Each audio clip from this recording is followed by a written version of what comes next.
The Light Coaching Center for JLM and JPA, test ID 101, subject magnetic circuits.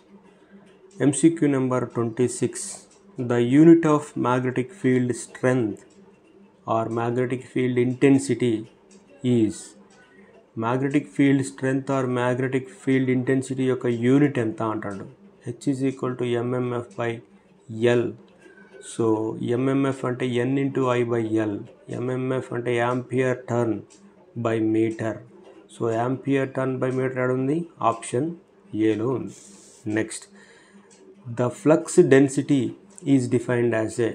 Flux డెన్సిటీని మనం బీతో కొలుస్తాం. B is equal to 5/A.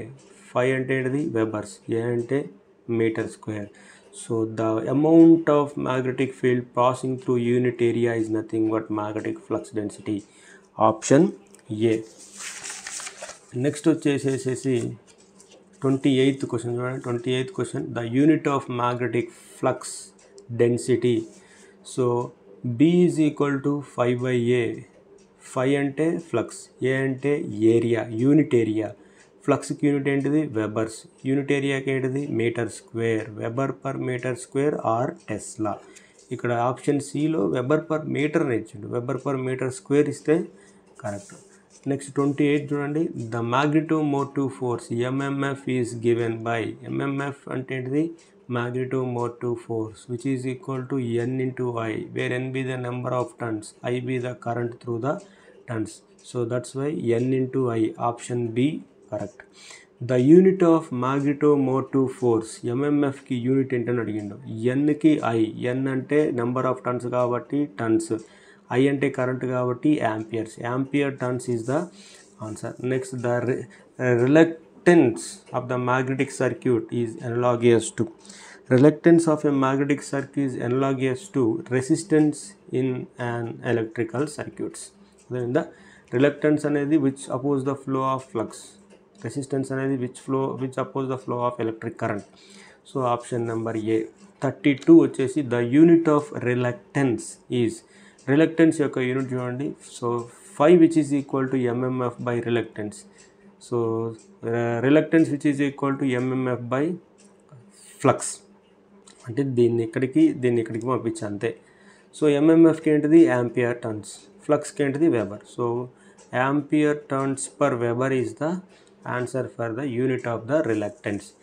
Permeability means అన్నాడు. Permeability అంటే ఏంటిదంటే the ease with the which a material can conduct the magnetic flux. Magnetic ఫ్లక్స్ని ఒక మెటీరియల్లో నుంచి ఫ్రీగా పోనిచ్చేది అది, అర్థమైందా. దాన్ని అపోజ్ చేయదు. ఒకవేళ అపోజ్ చేస్తే అది ఏమవుతుంది రిలక్టెన్స్ అవుతుంది.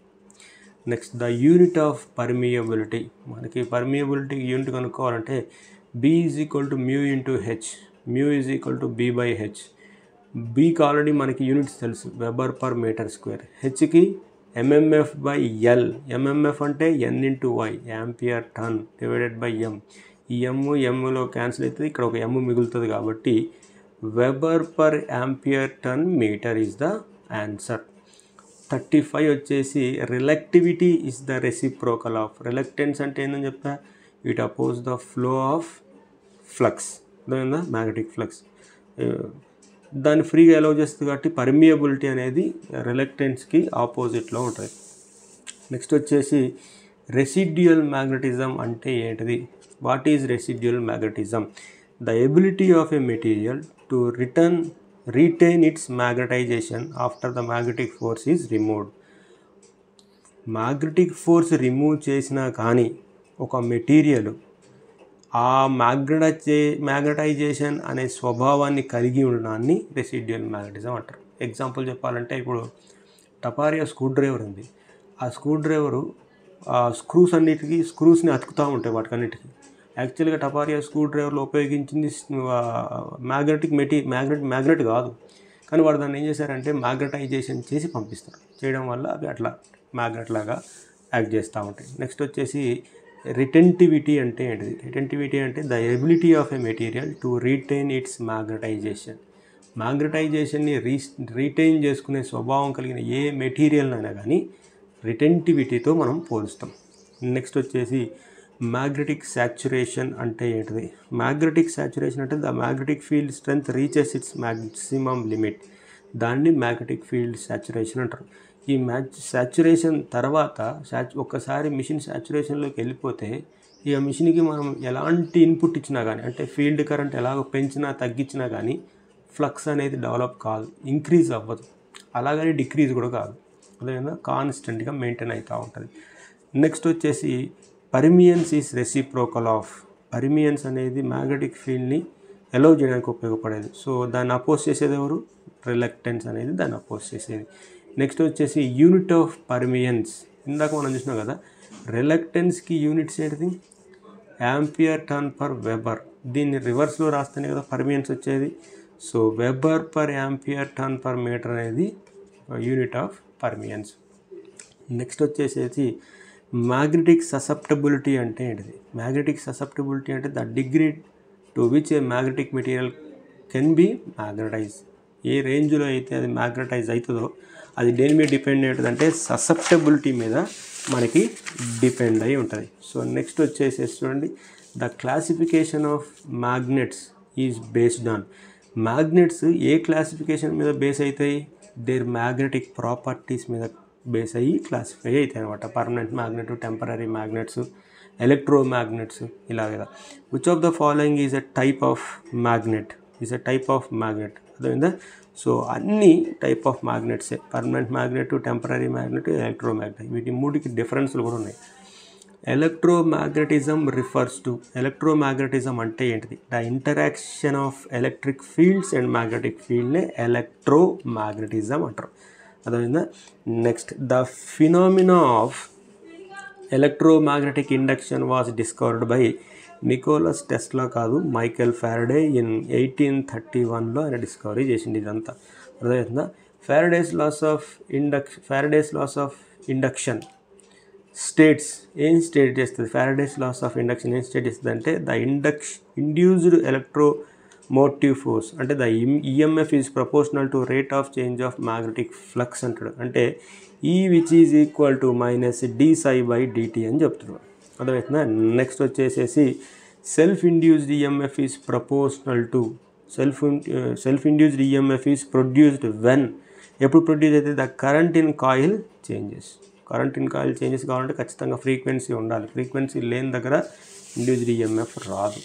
మూడవదిగా mutual induction occurs. Mutual inductance ఎప్పుడు అక్కర్స్ అవుతుంది? The current in one coil induces EMF in another coil.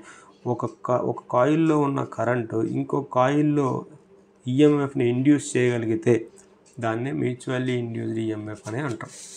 What is Lenz law? Lenz law అంటే ఏంటి? చూడండి, లెన్స్ లా అంటే the direction of induced EMF in is such that it opposes the changes in magnetic flux that ఈ caused it. అంతే కదా, the direction of induced EMF is such that it opposes the changes in magnetic flux that is it cause. ఏదైతే కాజ్కి కారణమైందో దాన్ని oppose చేయడమే lens లా. అదేవిధంగా ఏదైతే cause ఉందో దాన్ని అపోజ్ చేయడమే ఏంటంట lens law. So option is a. అదేవిధంగా 48 ఆప్షన్ వచ్చేసి ఏ. అదేవిధంగా 47 కూడా ఏనే.